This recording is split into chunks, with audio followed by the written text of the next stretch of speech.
welcome back to another week of the Super Mega Awkward Show, where I'm really awkward with my guest star, Anna.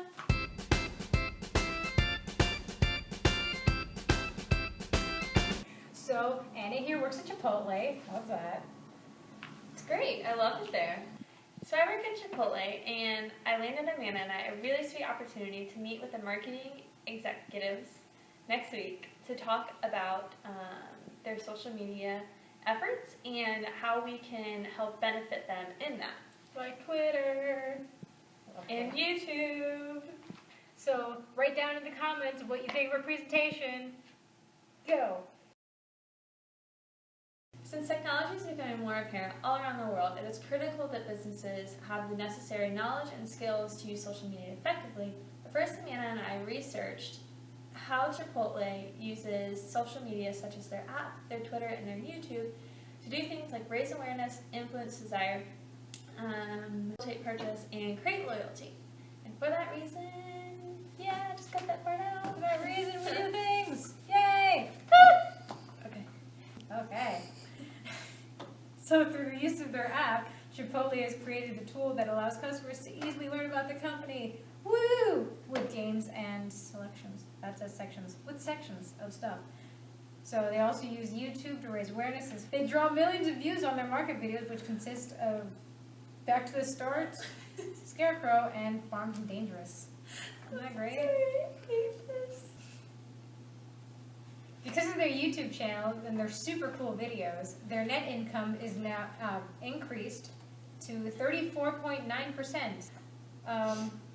Also, they use Twitter to have to raise awareness by having one-on-one conversations. I walk out of my life, and I'm like, oh, that's funny. That's and create loyalty. Oh, Yeah. We'll get there. so throughout all of their social medias like Tumblr and Twitter and Instagram, they have over 4 million fans on all the different platforms, and that's just really cool. So, here you go. So Chipotle uses their app and their Twitter and their YouTube accounts to inform customers about their values, such as where their food comes from, what kind of farms, how the farmers are treated, how the animals are treated. They really use their social media to market things like this, which is how they get their customers, because this creates an emotional response in their customers, which then brings them into the restaurant. They also use their social media to promote people coming in by using giveaways and promotions, like they have their Chipotle Cultivate Music Festival, which is something that I hadn't heard about until after I checked out their Instagram. Woo marketing! And their woo retail contests and farm team. So that's cool. Yeah. They also have a video called The Scarecrow that introduces their iOS game. Never tried it, can't say much about it. Not great. However,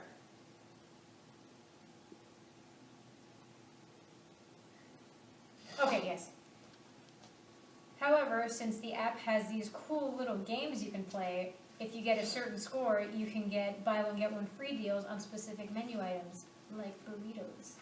I like burritos. So it encourages people to try new things, which brings in more money, and everyone loves money. About their app and not about the game. With their app, you can totally see like their entire menu and even order from their menu. So then you can just walk in, skip the line, which everyone loves, and just get your food and eat it. Be great.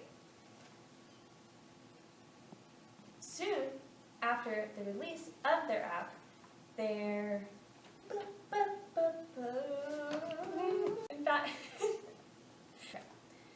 In fact, soon after the release of their app, Chipotle was processing 6 more purchases per hour during their peak lunchtime and 5 more purchases per hour during their peak dinner times. Yeah. And that is how they facilitate purchase. So Chipotle is actually really good at customer loyalty, because mostly on their Twitter, whenever someone's like, oh my god, didn't get my order right, I'm hashtag pissed, they totally like answer and be like, I'm so sorry, like, our bad. So, for example, this one person tweeted how they were out of guac, and one of the one of the marketing team members responded with, "We apologize, we didn't mean to walk in and out of your life like that. Oh, ho, ho." And obviously people thought it was funny, and they were like, "Oh, that's cute." So things like that where, you know, apologize for their mistakes, trying to make it better. Guests like that. I like that. Burritos are great. Since they respond to like 90% of their tweets, whether they be compliments or complaints, they have like a separate social media team. And what's really cool is that every time that they respond with a tweet, they sign their own personal name, so you feel like they love you and that they feel that you are a special snowflake that they have responded to. So with all that being said, we believe that Chipotle's social media marketing efforts have strengths and have weaknesses. And What are their strengths and weaknesses, Anne? And I'm sorry. Some of their strengths are that they use ethos in their marketing, which is how they create a lot of emotions in their customers. They also have really low marketing and advertising costs because they don't use things such as television. They really just use social media, which doesn't cost any money. Their profits have raised significantly since getting into the social media atmosphere. They have strong relationships with their customers, which Amanda just talked about. And they have high customer loyalty rates, which Amanda just talked about as well. Okay, so some of the weaknesses we believe that Chipotle has in their social media marketing efforts is that they don't advertise their brand a lot. They more so advertise their values, their food with integrity, how they treat their animals and farms and such. We also believe that there is a weakness in their lack of marketing through mediums such as television. They could gain a lot of publicity through that, but they don't really utilize that very much. They also rely on word of mouth a lot, which word of mouth can really only go so far. So yeah, those are the weaknesses that we believe exist, and because of that, we formulated some recommendations for Chipotle, which is what we want to propose to them next week. So here are the recommendations. Let us know what you think. Recommendation number 1, we think that they should have a secret menu on their app, just like Starbucks, to draw more attention to the app, and therefore the company will facilitate more purchases. Recommendation number 2. We believe that they should expand outside of the United States. Chipotle exists in the United States, in Canada, and in the UK, but that's really it. We think they should expand to Asia and places like that because they will get more fans, and social media allows you to talk to people from all over the world. So our third recommendation is that Chipotle uses real stories from real people in their advertisements. So then they can show you that Chipotle is one of us, not a big scary corporation.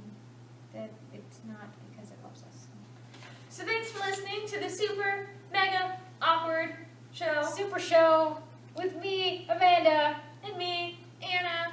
We hope you liked it, and let us know what you think. Do you think that we're ready for our pitch? I think we are. Let us know what you think in the comments section. We promise we'll read maybe one of them. Maybe even 2. You'll never know. Bye.